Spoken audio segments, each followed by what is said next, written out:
자비로우신 아버지 하나님, 감사합니다.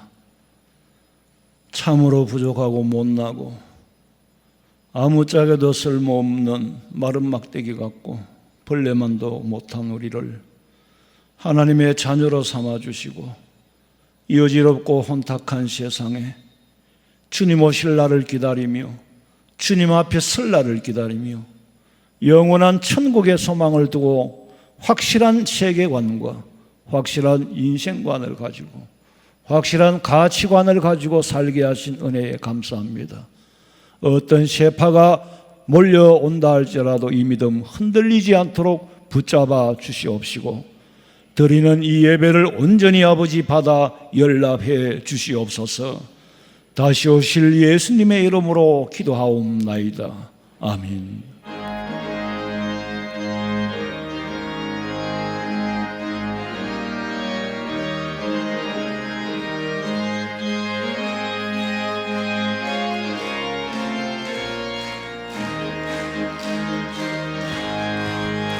고난 내 영혼 편히 쉴 곳과 풍랑 위로도 안전한 포구 복수까지도 다스리시는 주의 영원한 팔 의지해 주의 영원하신 팔 함께 하사 항상 나를 붙드시니에 어느 곳에 가든지 요동하지 않으면 주의 팔을 의지함이라.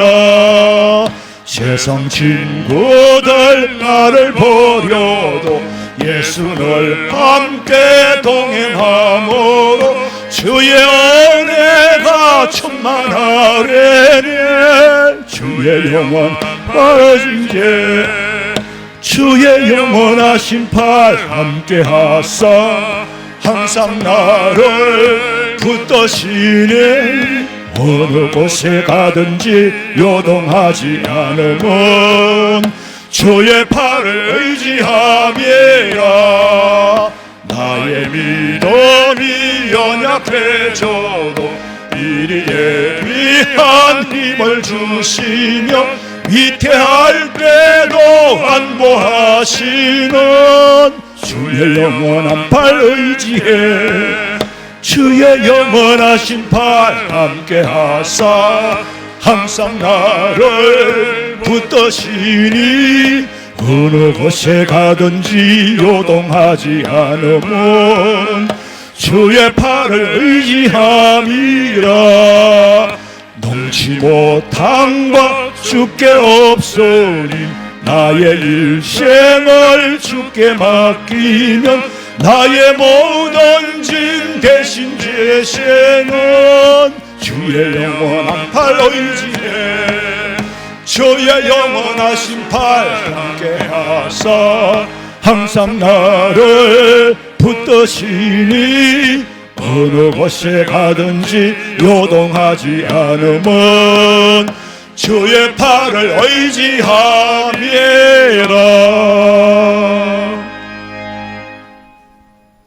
사랑과 공의 하나님, 지난 3일간도 저희들 지켜주시고 건강한 모습으로 주의 복된 성전에 불러주셔서 이 시간 예배하게 하심에 감사드립니다.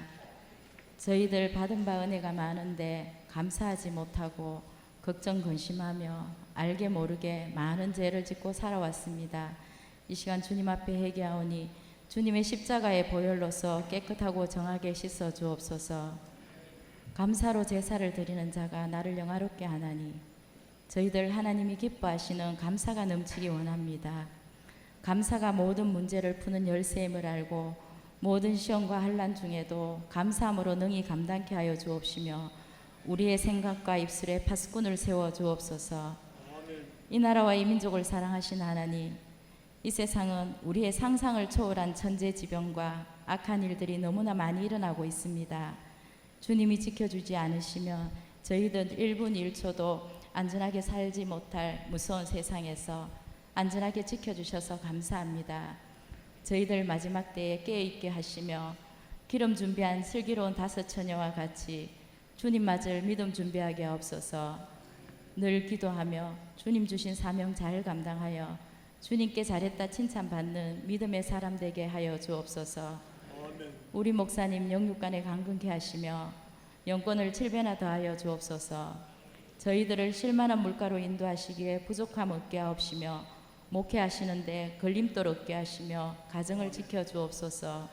부교육자님들께도 같은 은혜 더하여 주옵소서. 여름 성경학교와 수련회를 앞두고 있습니다. 학생과 교사들 모두 은혜 받게 하시고 영적으로 무장되게 하셔서 복음의 증인되게 하옵소서.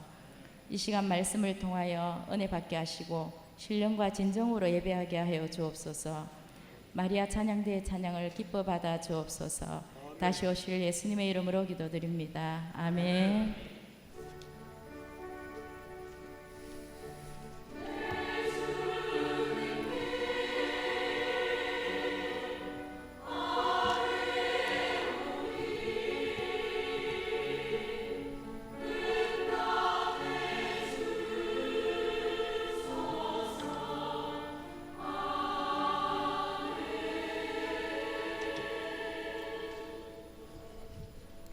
갈라디아서 1장 11절에서 17절 말씀까지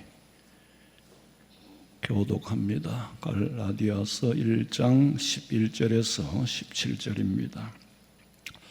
형제들아, 내가 너희에게 알게 하노니 내가 전한 복음은 사람의 뜻을 따라 된 것이 아니니라.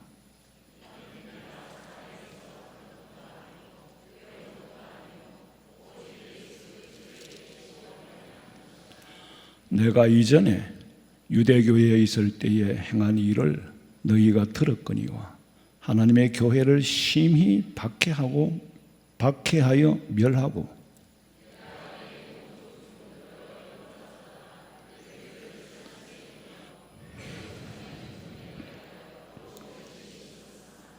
그러나 내 어머니의 태로부터 나를 택정하시고 그의 은혜로 나를 부르시니가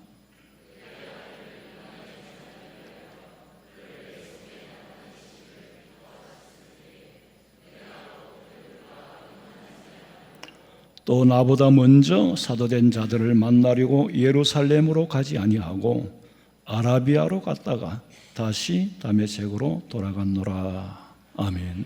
마리아 찬양대에 찬양드리겠습니다.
오늘 성경을 두 번째 공부합니다. 본문 내용을 요약하면은 사도 바울이 바울 되기 전에 사울일 때에 유대교를 많은 연갑자보다도 더 많이 섬겼고 구약 성경에 심취해 있어서 감히 그 앞에 아무나 메시아라고 나타날 수 없는, 그래서 예수님 네 따위가 무슨 예수냐, 네가 무슨 메시아냐, 그런 생각을 하고 예수 믿는 사람을 잡아 죽이려고 따라다녔던 그런 사람이었습니다. 그런 사람이 다메섹 도상에서 예수님을 만나고 성령의 조명으로 의하여서 거듭나고 돌아서서 사람들에게 배우러 간 것도 아니고 사람들에게 받으러 간 것도 아니고 예수님에게 직접 계시를 받고 내가 이방인의 사도가 되기까지의 과정을 쭉 설명을 합니다. 바울은 마게도니아로, 유럽으로 가려고 했는데 하나님의 경륜은 아시아로 가려고 했는데 마게도니아, 유럽으로, 아시아로 가려고 할 때 주의 영이 허락지 아니하더라 그랬어요. 가는 길을 막았어. 선교사도 자기 마음대로 가는 게 아니에요. 돌아보니 마게도니아 사람들이 손짓하여 오라고 하더라. 예수의 영이 허락을 한 거예요. 성령이 허락을 해서 내가 이방인의 사도가 되었다. 이방인의 사도가 되기 위해서 그때는 몰랐는데 지금 돌아보니 자기가 태어난 곳부터 어머니의 뱃속에서부터 이미 택정함을 이방인의 사도로 보내기로 택정하시고 보냄을 받았다는 거예요. 나는 길리기아 다소에서 태어날 때도 왜 내가 유대인이면서 그때는 이스라엘이 멸망도 하기 전이었는데 그 길리기아 다소에서 태어났으며 어째서 내가 예수 믿는 사람을 유대교에 그렇게 율법 공부를 심히 하고 교법사 가말리엘의 문화생으로서 그렇게 연구했으며 자기가 살아왔던 가정 하나하나가 전부 이방인의 사도로서의 사역할 때 다 필요했더라는 거죠. 그러니까 돌아보면 하나님이 전부 준비시켰더라. 자, 여러분, 선교사는요, 다문화를 다 적용할 수 있어야 돼요. 바울같이 유대인이면서 길리기아에서 디아스포라의 후손으로 태어나서 그러기 때문에 헬라어에 능통했던 거예요. 그러니까 헬라어가 당시에는 또 사통오달로 발달된 로마로 통하여서 복음 전가하는 데는 최고예요. 또 헬라어가 이 세상의 그 어떤 언어보다도 표현을 가장 섬세하게 할 수 있는 그런 언어가 고급 헬라어입니다. 우리는 왜 우리말로 우리 감정을 표현을 할 수 없는, 우리말로 표현할 수 없는 경우가 있어서 그걸 머리에 가슴에 빙빙 돌리면서 막 영어가 튀어나오고 그러잖아요. 내 속에 영어가 오히려 가까우니까, 그 뜻을 아니까. 근데 그 말을 우리말로 직역을 못 하니까 그때 이제 영어로 말을 하고 그러잖아요. 근데 헬라어는 복음 전하기에 가장 적합한 그런 언어를 배웠고 또 철저하게 율법사들을 대적하기 위하여 율법이라 그러면은 두 번째 가라면 서러울 만큼 공부를 했던 사람이고 또 예수를 박해라면은 또 최고 앞장서서 박해했던 사람이고 그랬던 사람이 돌아섰을 때는 니들도 생각을 한번 해봐라. 이거는 제 말입니다만 바울의 심정이 그랬을 거예요. 내가 니보다 못해서 내가 지금 예수 믿고 있는 줄 알아? 남보다 못해서 내가 지금 이러고 있는 줄 아냐고. 사도권이 없어서 내가 사도의 대접을 못 받고 있는 줄 알아?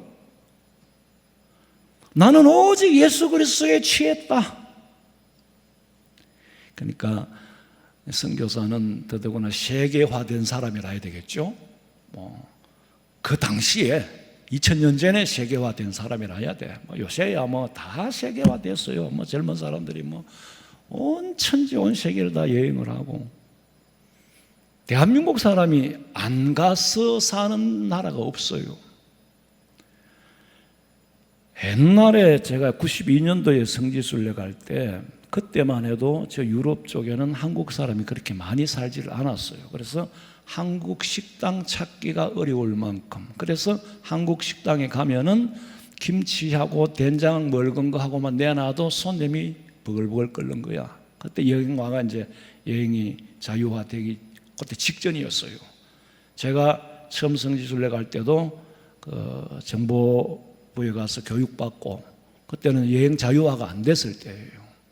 비자 여권 내기가 특별한 경우가 아니면은 어려웠고, 그 이후에 이제 여행 자유화가 88년도에 되면서 그래도 그때는 그 정보부에 가가지고 교육을 받았어요. 뭐 비행기 탈 때 티켓, 뭐 호텔을 이용할 때 티켓 이런 거를 한국 사람이 하도 초기화 여행 자유화 되고 막 별 일들을 다 하니까 그러니까 호텔에 가서도 막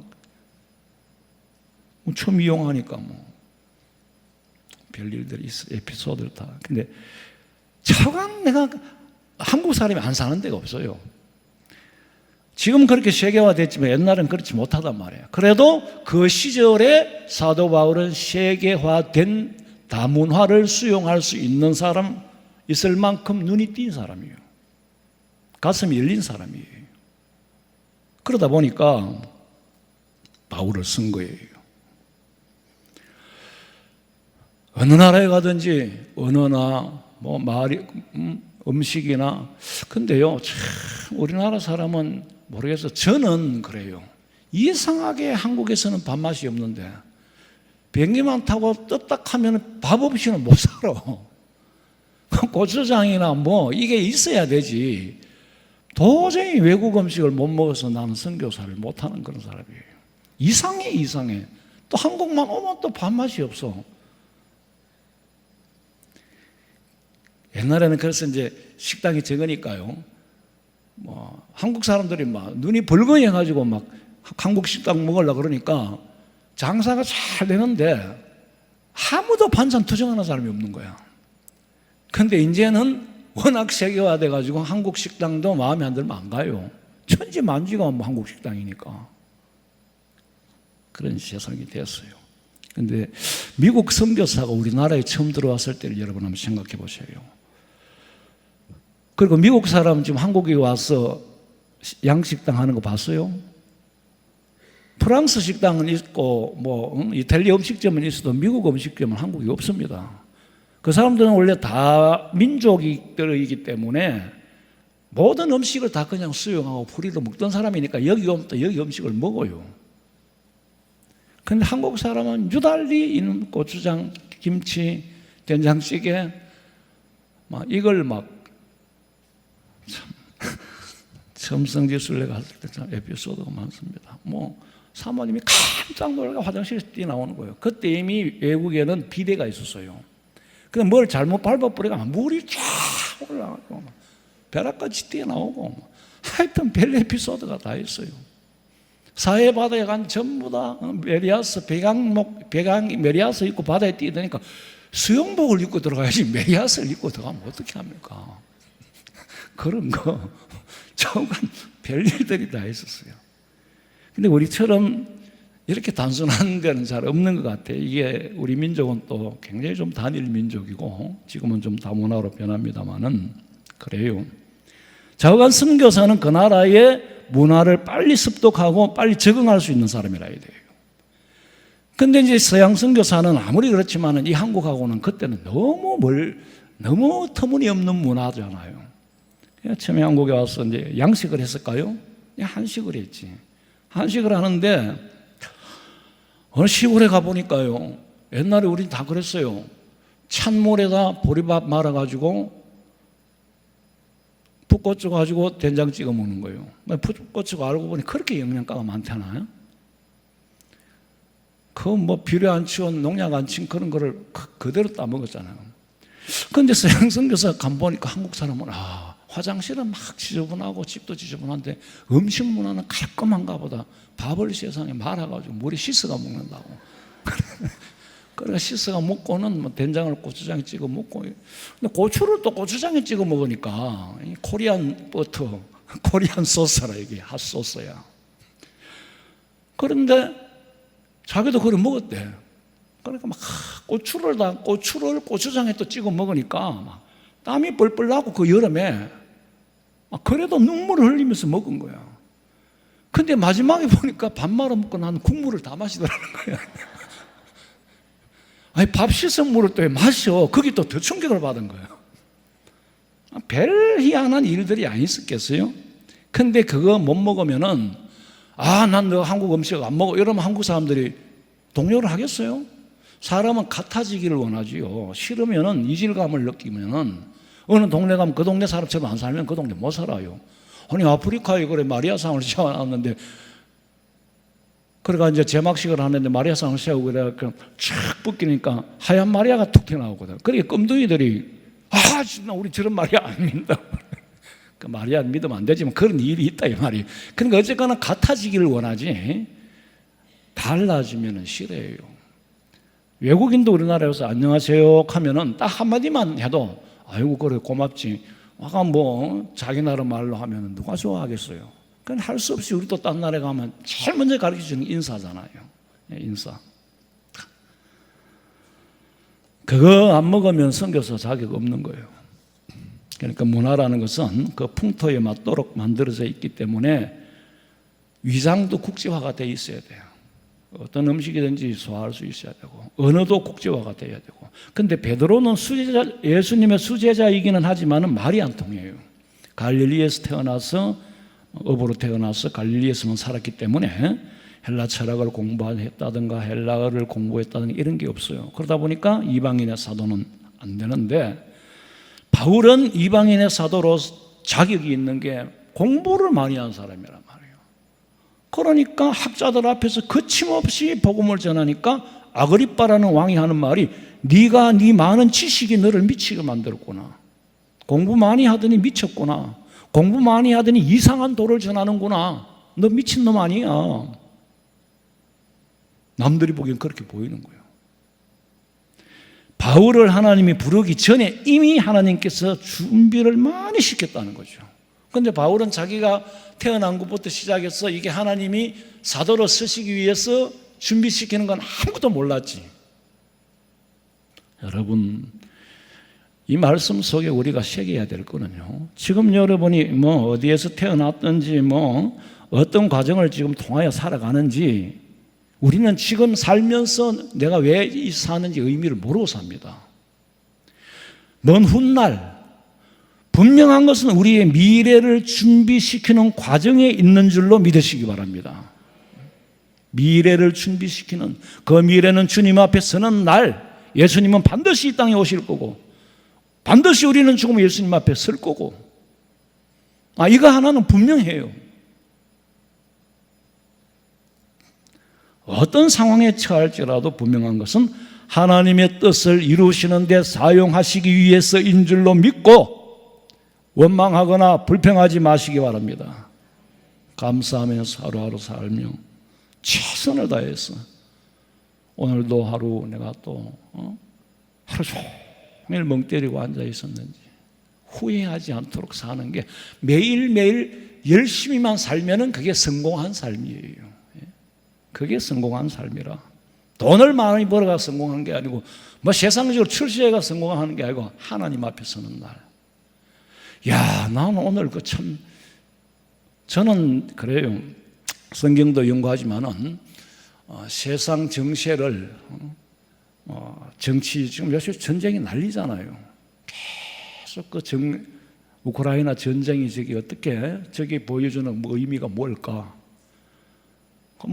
투기해가 돈 버는 거는 아무 관심이 없어요. 그리고 군사적인 문제, 그 다음에 환경 문제.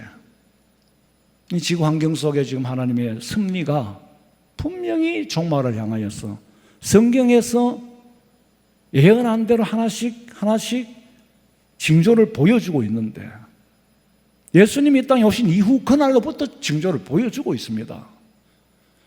그런 거를 취합해서 말은 안 해도 말씀을 준비하는데 참고가 되죠. 정신을 알아야 되니까. 근데 오늘 톡 보니까 나중에 여러분 보신 분 계시겠지만은 지금 우크라이나가 그 자포리자에선가 러시아의 공군기지를 폭탄을 때렸어요. 그래서 버섯구름 같은 게 폭파가 얼마나 컸는지 큰 구름이 떴는데 딱 보니까 그 가운데 예수님 형상이 있더라고. 오늘 그 라이브 유튜브 신인균 여러분 국방TV 저 보세요. 그러고 또 군사TV. 그냥 우리 집사람한테 딱 보여줘. 이거 봐. 여기 지금 누가 보이나? 여기 이거 봐. 누가 보이느냐? 분명히 예수님의 형상이에요. 교회 와서 우리 부목사를 불러가지고 여기 누가 보이냐? 이게 어제 일어났던 일이에요. 예수님이 보이더라고. 그게 뭘 의미하는지 내가 함부로 해석을 할 수가 없어요. 난 그저 본대로 말씀을 드리는 거이지. 그 폭탄 연기 속에 그래가 내가 저장을 해놨어. 나중에 한번 여러분 놓치고 지나가면 못 보겠대. 그건 내가 저장할 수도 없고. 그래서 우리 부목사님한테 저장을 해놨어요. 그랬더니 부목사님이 그러더라. 목사님 9.11 테러 일어났을 때는 그게 마귀 형상이 나타났었습니다. 그러더라고. 근데 나는 그 구름이 이건 분명히 나 지금 휴대폰 분명히 신인군 국방TV 그분은 군사 전문가예요. 군사 소식을 전하면서 폭탄이 일어나는 걸 설명하지 그 예수님 형상 그분은 눈에는 안 보이는가 봐. 또 보여도 예수는 안 믿는 분 같아. 그분 말하는 거 보면은. 보여도 그럼 보이겠어요? 그건 그냥 여러분 잘못부터 신비주의가 되니까 좌우간 내 눈에 보이는 대로 제가 말씀을 드리는 거예요.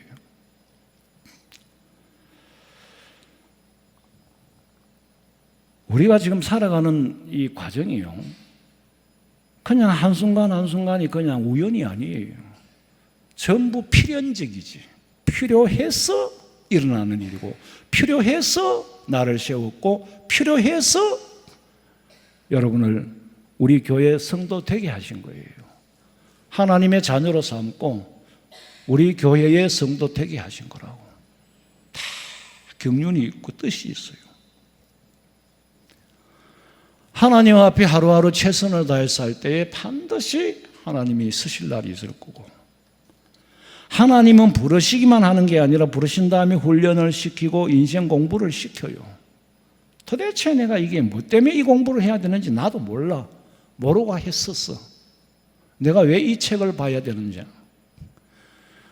아니 촌사람이 제가 앞만 봐도 영어 단어를 외워서 써먹을 데가 없을 것 같더라고.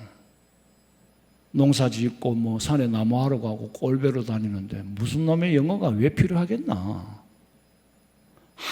아무 의미도 뜻도 없이 외우긴 했어요. 그러니까 재미는 없지. 목적이 있으면은 그렇게 했는데. 그리고 또 소명을 받고 난 다음에 해야 할 공부는 평생 해야 되는 거예요. 목사는 평생 공부를 해야 되잖아요. 정말 평생 공부를 해야 돼요. 그 부름받기 전에 준비를 시키고 부름받은 후에 공부를 시키고 바울은 예루살렘에 와서도 당시 히브리 학자로서 최고의 학자인 교법사 가말리엘의 문화생으로 공부를 했고 그러니까 헬라 문화권이든 고린도 아덴에 갔었든 어디 가든지 학자들하고 토론을 할 수 있어. 토론을 막 했어요. 했는데 예수는 아무도 안 믿더라는 거지. 그러니까 토론을 했다는 것은 이 사람 무식쟁이는 아니라는 걸 증거했는데 예수는 아무도 안 믿더라는 거예요. 그래서 거기서 낙심을 했어요. 이건 성령이 역사해야 되는구나. 철학적으로 학문으로 복음을 전하는 게 아니구나. 그걸 거기서 깨달았죠. 깨닫고 이제 오직 복음 외에는 딴소리 철학적으로 무슨 적으로 이런 말 난 다시는 안 하기로 했다. 다 배설물과 같이 버렸다. 그러나 그 사람의 사고나 마인드는 이미 커져 있어요. 많은 걸 수용할 수 있는 그릇은 이미 준비되어 있어. 그 그릇에 담았던 건 다 버렸지만은 그릇은 크게 준비되어 있다니까. 보고 들은 게 많고 견문이 넓으니까 사고의 폭이 그만큼 넓어지는 거예요. 여러분 공부가 필요 없지만은 하세요. 무슨 공부든지. 왜? 하면은 사고의 영역이 넓어집니다. 폭이 넓어진다고. 보고 들은 만큼 커지는 거예요, 사람이. 다만 바울이 깨닫지 못했고 지금 우리도 깨닫지 못하고 있을 뿐이지 왜 내가 여기서 기도해야 되고 찬송해야 되고 왜 오늘 밥을 해야 되고 왜 오늘 직장에 가야 되고 왜 저 사람을 만나야 되는지 난 몰라. 그 모든 것이 그러나 그 속에 하나님의 경륜이 계신다는 걸 믿으시기 바랍니다. 모든 것이 능통해. 예수 믿는 사람 박해하고 핍박하는 것도 능통해. 스데반을 돌로 쳐 죽이기까지 했으니까. 그런데 그때는 그렇게 준비는 됐는데 영안이 열리지 않았어. 영안이 열리지 않았기 때문에 예수님을 못 알아보고 예수님을 못 알아봤기 때문에 예수님의 제자인 예수님의 당시에 초대교회 스데반 집사를 돌로 쳐 죽이는 일에 앞장선 거예요. 다메섹까지 따라가 죽이겠다고. 자기는 영갑자들보다 더 지나치게 믿었다고. 유대교를 반대하는 사람 다 죽여야 된다고. 그걸 생각만 한 게 아니라 행동에 실천한 사람이니까 얼마나 무서운 사람이에요. 특별히 갈라디아서에서 나타나는데 어느 유대주의 학자보다도 바울은 유대주의에 대해서 너보다 훨씬 내가 수준이 높아. 까불지 마. 이 사람이 지식이 있는 사람이라는 것은 확실히 인정을 해주는 거예요. 그리고 예수 믿는 사람 직접 박해를 해봤기 때문에 자기가 박해받는 것도 이해가 되는 거예요. 모르기 때문에 저러고 있다. 나도 그랬잖아. 구약 성경은 달달 외우다시피 했지만은 성령의 역사가 없었기 때문에 메시아를 못 알아보고 못된 짓을 골라서 하고 다녔다. 빌립보 감옥에서 매를 맞을 때도 나도 때렸으니까 맞아야지. 나도 때렸으니까 맞아야 되고 죽은 줄 알았는데 눈을 떠보니 살아있고 그 너무너무 감사해서 왜 빌립보 감옥에 갇혔어요? 복음 전하다가 예수님 죽이려고 따라다니다가 예수 돌아서서 예수 전하는 사람이 됐는데 그러니까 감옥에 갇혔죠. 그래가 찬송을 불렀어요. 벼락 맞아 죽어야 할 내가 예수님 만나고 예수님 전하게 됐으니까 남을 비판한 대로 내가 받고 남을 때린 대로 내가 때리고 복음 전하다가 순교자가 될 수 있다는 생각을 하니까 얼마나 놀라운 은혜인지. 왜? 순교자가 왜 다 이러다가 순교하는 거 아니야? 순교하면 좋을까? 순교하는 거 아니야? 이 행여 순교 돼버리는 거 아니야? 나 이익하다 어쩌면 500억 복권 되는 거 아니야? 이런 정도야. 왜? 자기가 스데반을 돌로 쳐 죽일 때에 스데반이 돌에 맞아 피투성이가 되면서도 그 모습이 천사 같은 얼굴이 오른 거예요. 그제야. 그렇지. 내가 스데반을 돌로 쳐 죽이는 일에 앞장섰고 스데반이 돌에 맞아 죽으면서 그 얼굴이 봤을 때 하늘의 빛이 광채가 난 거야. 그렇지. 스데반은 그렇게 순교당할 때 그 영광, 그 빛을 혹시 나도 그렇게 된 거 아니야? 두려운 게 아니라 혹시 나도 좀 그렇게 됐으면 좋겠는데 그렇게 되는 거 아니야? 이러니까 옥중에서 찬송을 부른 거예요.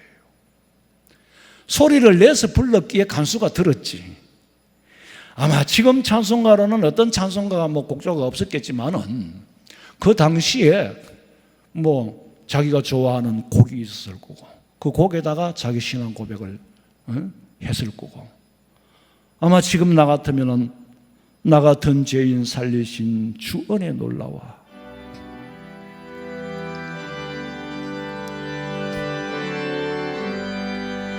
나 같은 죄인 살리신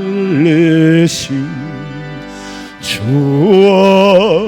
은혜 놀라와 이 어떤 생명 찾았고 광명 멀었던 내 건재하게서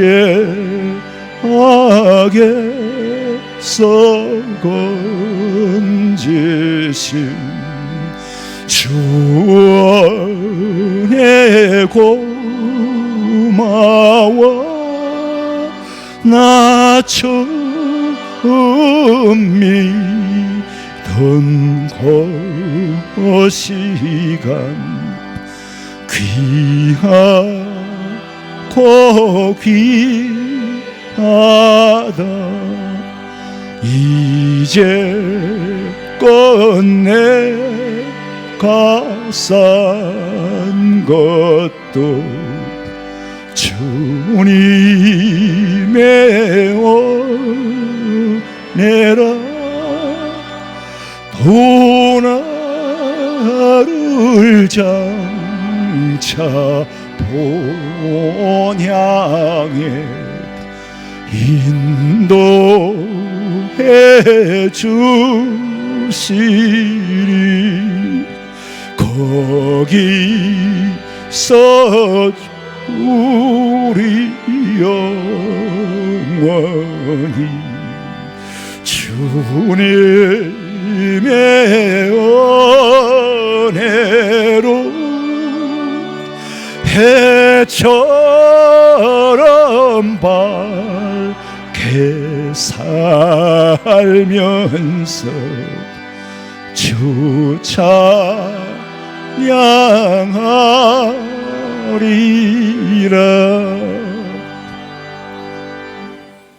좌우간 우리가 부르는 이런 심정보다 훨씬 더 뜨거운 감격으로 자기 신앙 고백을 하면서 불렀을 거예요. 그가 예수 믿는 사람 돌로 치고 핍박을 하지 않았다면은 나는 죄인 중에 괴수라는 신앙 고백이 나왔을까? 그 똑똑하고 잘난 사람이, 율법을 지키는 사람이 왜 자기를 죄인 중에 괴수라고 했느냐? 하나님 앞에 섰을 때 죄인 중에 괴수다. 예수 믿는 사람 잡아 죽이러 다녔으니까 그보다 더 큰 죄가 어디 있어? 여러분, 사실 이단 사이비들 보면은요, JMS인가 그런 사람 보면 주로 또 여성 성폭력하고 이런 나쁜 죄를 지어요. 근데 그것은 사람을 향한 죄지 하나님 앞에서도 죄고 사람을 상대한 죄인데요. 그 죄보다 더 큰 죄고 더 무서운 죄가 뭔지 압니까? 예수님의 자리에 올라앉아 있는 거. 대한민국에서는 이만희가 JMS보다 더 큰 죄인입니다. 교인들 전부 끌어가지고 다 어디로 데리고 갑니까? 교회를, 주님의 몸된 교회, 우리는 교회잖아요. 그 몸된 교회에서 지체를 분리시키는 거, 그거는 더 무서운 죄예요. 그렇다고 어느 거는 덜 죄인이고 어느 건 해도 된다는 얘기는 아니에요. 그거보다 더 큰 죄가 없습니다. 교회를 분리시키는 거는요, 정말 무서운 죄입니다. 교회 안에서도 교회를 이만희처럼 아니라도 분리시키는 거는 안 되지. 그렇게 똑똑하다고 날뛰던 사람이 뭐라고 그랬어요? 만삭되지 못하여 태어난 자 같다. 무슨 말입니까? 다리 덜 차서 태어났어. 미숙아로 태어났어. 나는. 옛날에는 인큐베이터도 없었어. 그러니까 자기 자신이 진짜로 8달 만에 태어난 게 아니고 나는 10달을 못 채우고 태어났길래 이 모양 이 꼬라지지. 나는 미숙아다. 예수님 만나고 보니 죄인 중에 괴수고, 예수님 만나고 보니 예수님이 진리인 걸 알고 보니 내가 알던 지식은 분토와 같이 버리고 나는 모자라는 사람이다. 아무리 생각해도 모자라는 사람이다. 인간의 잘못된 과거도요, 매를 쳐서라도 합력하게 유익하게 사용하시는 분이 하나님이에요. 바울이 지 마음대로 살도록 끝까지 두는 게 아니에요. 그러니까 40에 하나만 가만 태장도 맞고 바다 위험, 강의 위험, 오만 가지 할 말이 없었거든. 니도 그랬잖아. 니도 죄값은 받고 하나님의 일은 하나님의 일이에요.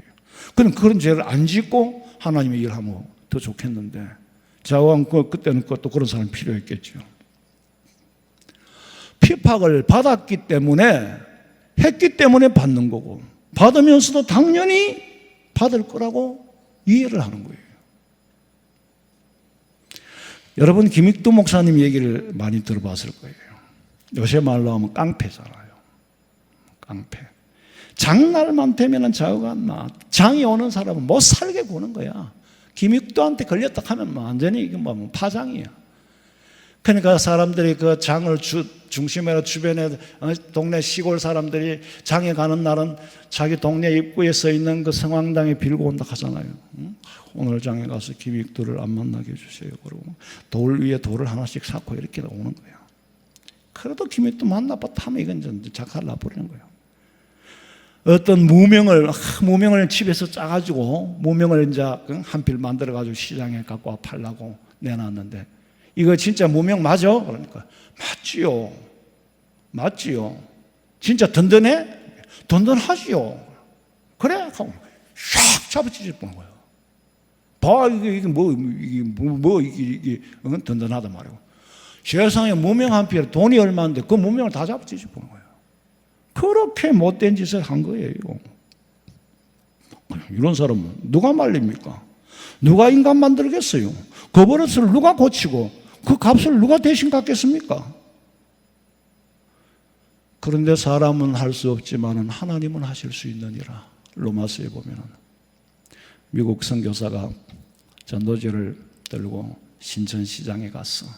전도지를 나눠주면서 예수 믿고 전당 가세요. 예수 믿고 전당 가세요. 그런데 이 김익두가 그걸 받았어. 받고는 선교사 보는 앞에서 막 코를 팍 푸는 거야. 더럽고 추잡다. 내가 무슨 예수를 믿냐고. 그러니까 선교사가 전도지로 코 불면 코 썩어요. 전도지로 코 불면 코 썩어요. 얼마나 가난했는지 거울도 없었대. 아침에 자고 일어나면 코부터 만져보는 거야.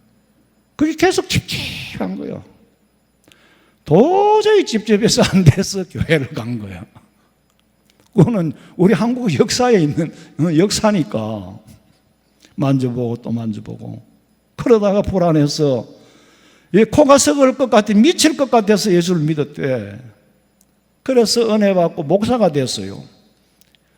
목사가 탁 내가 이제 그 전에 은혜 받고는 나는 옛날에 김익두는 죽었다.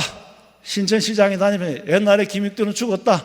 나는 예수 믿고 새로 태어났다. 여러분 예수 믿으십시오 하니까 진짜 죽었는지 안 죽었는지 하면서 어떤 아줌마가 막 꾸중물 다라이를 가와가 막 갖다 부어보더래요. 그걸 푹 마시고 죽었다 했는데 죽어야지. 그러다 한 소리 하나 둘둘 털고 아이고 고맙습니다 하니까 저 사람이 진짜 변했네. 진짜 희한한 일이네. 희한한 일.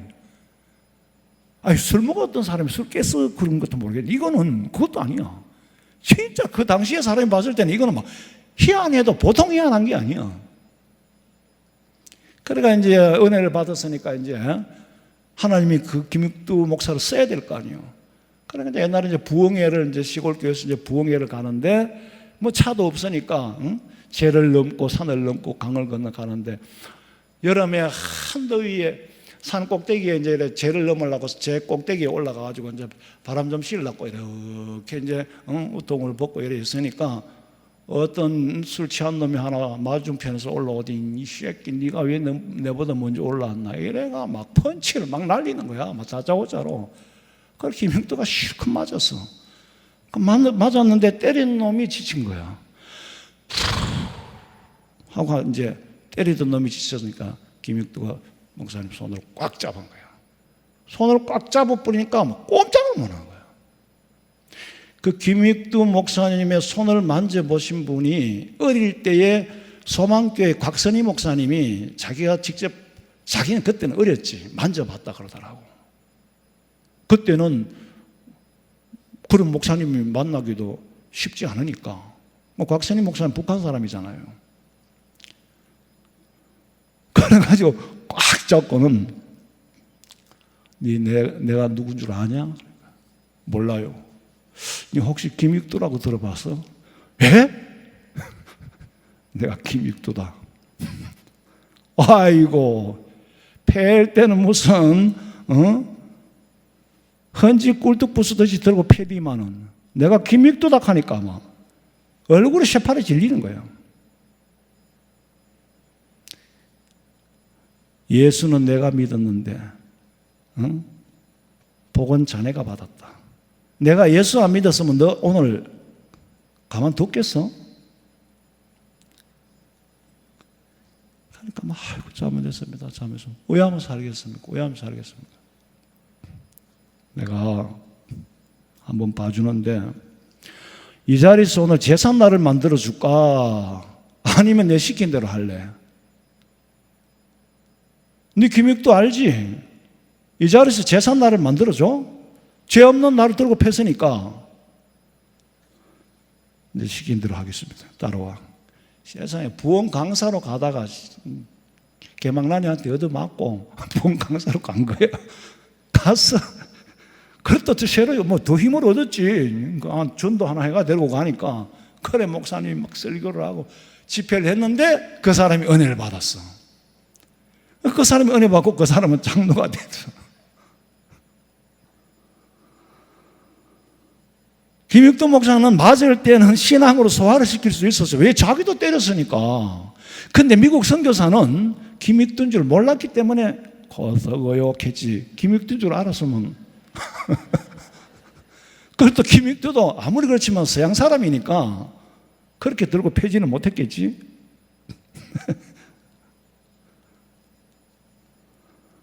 여러분 그걸 알아야 돼요. 바울은 자기도 모르는 사이에 여러 가지를 준비해가지고 다메섹 도상에서 불렀고 그것도 은혜로 부르신 이가 그랬어. 은혜로 부르신 이가 누구죠? 예수님이죠. 은혜로 부르신 이가 나를 은혜로 보냈다는 거예요. 부른 것도 은혜고 보낸 이방인의 사도로 보낸 것도 은혜고 토탈 그레이스 전적으로 은혜다. 고린도전서 15장 10절 읽어봐요. 그러나 내가 나 된 것은 하나님의 은혜로 된 것이니 내게 주신 그의 은혜가 헛되지 아니하여 내가 모든 사도보다 더 많이 수고하였으나 내가 한 것이 아니요 오직 나와 함께 하신 하나님의 은혜로라. 내가 한 거는 하나도 없다. 부른 것도 하나님이고 보내는 것도 하나님이고 근데 복음에 자기가 전하는 복음은 사람의 뜻을 따라 된 것이 아니라 누구의 뜻? 하나님의 계시라는 거예요. 사람에 받은 것도 아니고 사람에게 배운 것도 아니고 예수 그리스도께서 주신 직접 받은 복음이다. 계시가 뭐냐면은 하나님이 직접 열어 보여주는 거거든요. 사람이 이렇게 옛날에는 왜 결혼식 할 때 이렇게 우리 큰 누나가 신식으로 했어요. 그때 우리 교회에서 결혼식을 했는데 이렇게 너울을 씌우더라고. 너울 씌우는데 이제 결혼식장에서 이제 신랑이 너울을 이렇게 벗기는 거예요. 벗겨서 보여주는 거예요. 계시는 하나님께서 덮으시 않았던 세상을 우리에게 하나님의 세계를 벗겨주는, 보여주는 게 그게 계시예요. 근데 이 계시를 두 가지로 생각하면 하나는 조명이요 하나는 계시인데 그게 뭔 말이냐면은 계시는 하나님이 직접 준 것이고 조명은 이미 받은 계시를 다시 알도록 성령께서 우리 마음속에 역사하시어서 제가 지금 말씀을 전하는 때 여러분이 받아들이면은 그거는 뭐요? 성령의 조명으로 계시를 받는 겁니다. 직접 계시는 저도 직접 계시는 안 받았어요. 제가 직접 받아 있는 성경의 계시를 성령의 조명으로 읽고 깨닫고 알게 되는 거예요. 성령의 역사가 없으면 이 성경은 암만 읽어도 아무 재미없는 역사예요. 성령의 조명이 있으니까 사도들의 행적을 내가 지금 눈앞에 보는 것처럼 현장에 있는 것처럼 말할 수 있는 거지. 성령의 역사가 없으면 절대로 여기 이 강단에서 서지를 못합니다. 내가 잘나서 하는 게 아니에요. 우리가 그저 깨닫고 계시받았다고 계시는 개인에게 주는 게 아니에요. 공적으로 객관적으로 정말 이게 계시인지 아닌지 입증이 되어야 돼요. 성경을 아무거나 성경이라고 하지 않습니다. 그래도 캐논법이라고 있어요. 성경을 정경되게 하는 기준이 있다고. 가경도 있고 외경도 있고 많이 있어요. 바울은 내가 받은 복음은 계시다. 왜? 사람에게 받은 것도 아니고 누가 지시해서 심부름 하는 것도 아니고 내가 직접 받은 거다. 다메섹 도상에서. 베드로의 제자도 아니고 나는 요한의 제자도 아니다. 나는 직접 예수 그리스도의 사도다. 바울로스 툴로스. 나는 바울은 예수 그리스도의 종이다. 우리는 모두 계시적 성령의 역사를 체험해야 됩니다. 말씀을 들을 때 하나님께서 오늘은 목사님을 통해서 내게 말씀하고 계시는구나. 구약시대 사람들이 나비 선지자들의 입을 바로 쳐다보고 있어. 하나님께서 오늘은 선지자에게 무슨 계시를 주셨을까? 매일매일 선지자의 입만 쳐다보는 거예요. 하나님이 오늘은 선지자의 입으로 통해 무슨 계시를 보여주셨을까? 그럼 선지자들은 그걸 받은 대로 말을 하는 거거든. 성경이 그때 기록되지 않았을 테니까. 그 지금 이 시대에는 이미 성경의 계시는 완성이 됐어요. 그럼 이 성령의 조명으로 깨달아야 되잖아요. 오늘 이 성경 말씀을 통해서 하나님께서 목사님으로 통해서 무슨 말씀을 주실까? 그러면 성령의 조명에 의해서 여러분은 깨닫고 받게 되는 줄로 믿으시기 바랍니다. 바로 이 자리예요. 바로 이 자리. 여러분, 무당도 두 가지 무당이 있다 그러잖아요. 하나는 강신무당이에요. 강신무당은 신내림을 받은 거야. 그것도 안 받고 안 받으면 아무리 안 받으려고 애를 써도 안 되는 거야. 귀신이 붙잡고 사로잡힐 거니까.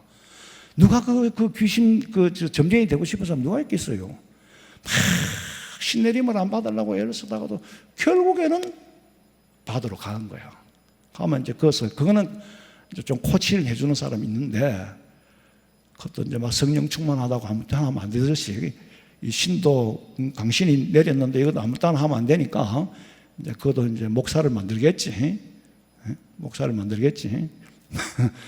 절의 중들도 그게 갑자기. 그런 게 있어요. 그 절차가.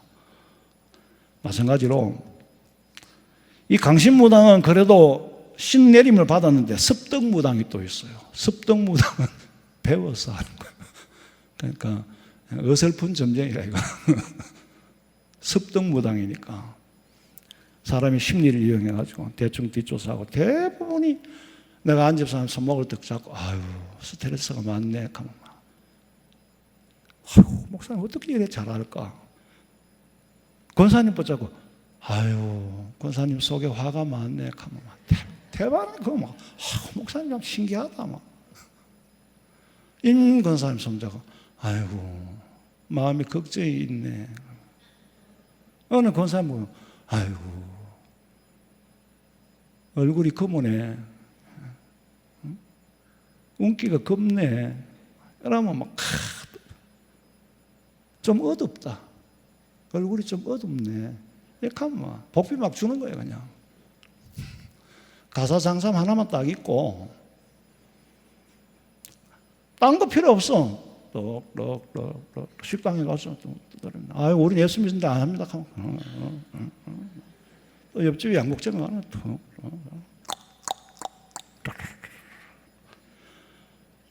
아이고 우리는 그런 거 안 합니다. 가만 그런데 약간 어둠기가 있네. 하고 나오는 거야.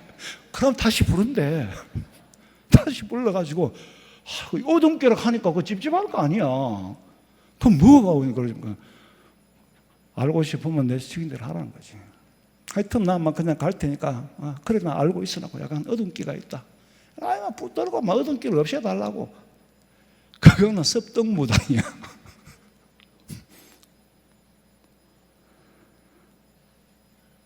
자 여러분 글쎄 우리 경험이 그렇잖아요. 목사도 섭덕 목사가 있어요. 공부도 제대로 안 하고 정말 하나님 앞에 소명이 있어야 되는데 그 부르심이 있어야 되는데 부르심 없이 직업으로 공부를 뭐 그냥 어디가 이상한 데 가지고 막 몇 달 공부하고 그냥 안수 받고 막 안수 받는데 목사 되는 거야. 근데 목사라 하는데 뭐 정부에서 경찰이 잡아가겠나 오야겠나? 그런 가짜들이 많단 말이에요. 그 습덕 목사들이 많아요. 오늘 성경이 바울이 이 얘기를 해주는 것은 무슨 의미냐면은 오늘 내가 은혜 받고 깨닫지만은 사실은 내가 살아온 생애가 우연이 아니었더라는 거. 지금 사는 것도 결단코 우연이 아니라는 사실을 믿으시기 바랍니다. 내가 왜 그때에 태어났고, 내가 왜 이 시대에 태어났고, 내가 왜 그런 환경에서 태어났고, 내가 왜 그런 정서가 함량이 됐는가? 내게 시련과 연단과 실패와 성공은 다 뜻이 있어. 우연이 아니라 필연적이에요. 하나님이 경륜이 있었어. 필요해서 주는 거지. 이제 내가 은혜 받고 성령 충만하고 나서 되돌아보니까 내 인생이 소화가 되는 거야. 그때 그래서 이렇게 했구나. 이렇게 해서 그때는 나를 이렇게 했구나. 돌아서 성령을 받고 나면 자기의 살아온 삶이 소화가 된다니까.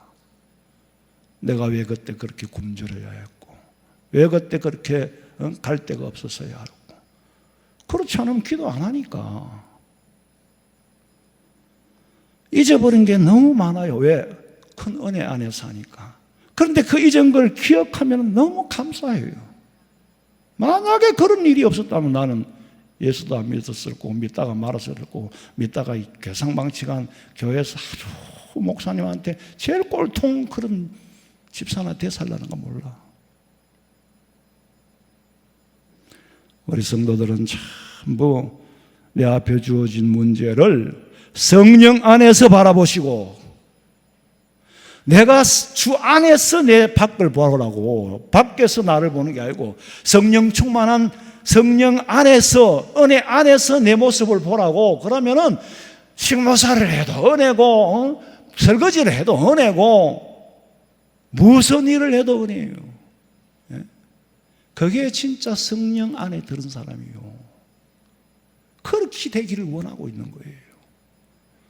우리 성도들은 다 정말로 성령 충만하여서 그 성령의 은혜 안에서 자기의 삶을 해석하고 분석하고 희망과 소망을 가지시기를, 내 이름이 아니고 주님이 약속하셨으니까 주님의 이름으로 축원합니다. 자비로우신 아버지 하나님, 바울이 이방인의 사도가 되기까지 수많은 시련과 연단이 있었고, 정말로 못된 짓도 했고, 죄인 중에 스스로 괴수라고 고백하고 만삭되지 못하여 태어난 자라고 고백했습니다. 우리가 이와 같이 변화가 되고 바울과 같이 성령 충만할 때 우리의 삶은 전부 과거도 감사요, 현재도 감사요, 미래도 감사 안에서 살아갈 수 있기를 원합니다. 허락해 주시고 성령 충만함을 허락하여 주시옵소서. 다시 오실 예수님의 이름으로 기도하옵나이다. 아멘.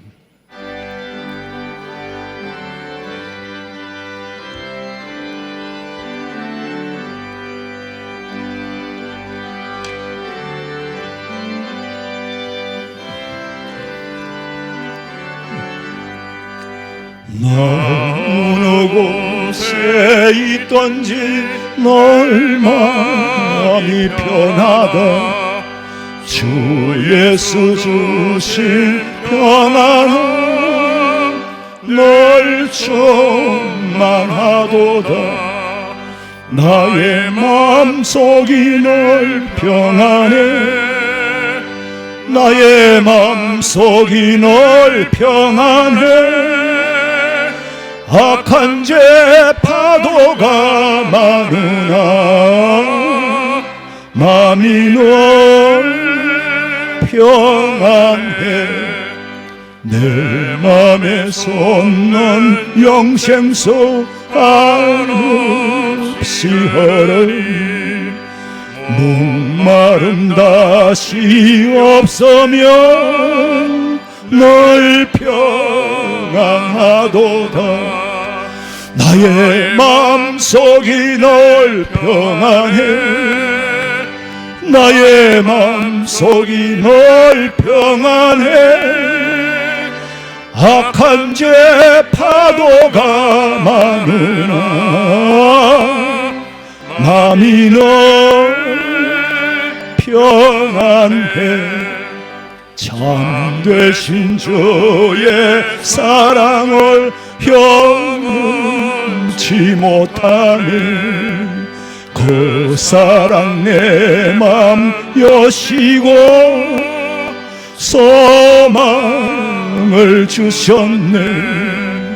나의 마음속이 늘 평안해. 나의 마음속이 늘 평안해. 악한 죄 파도가 많으나 마음이 늘 평안해.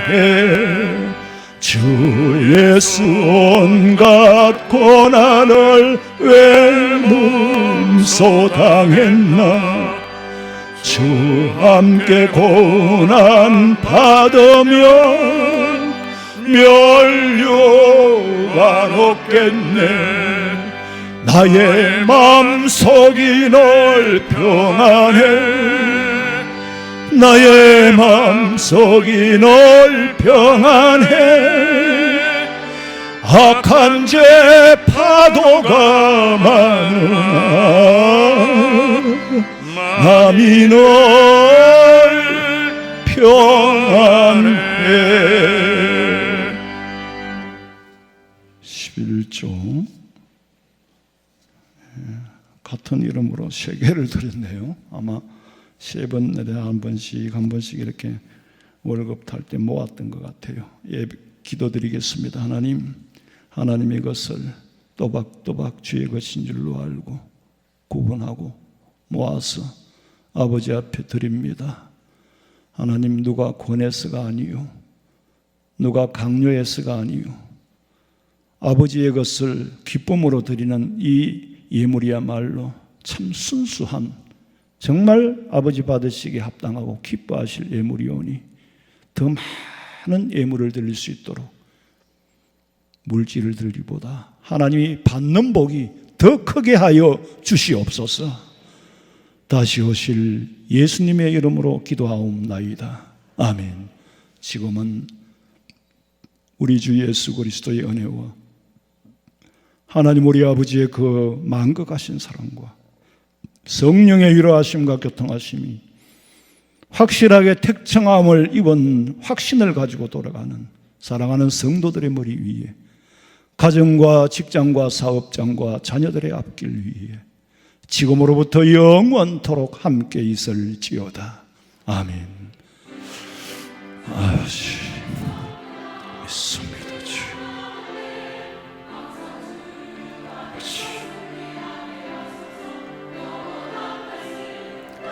아버지.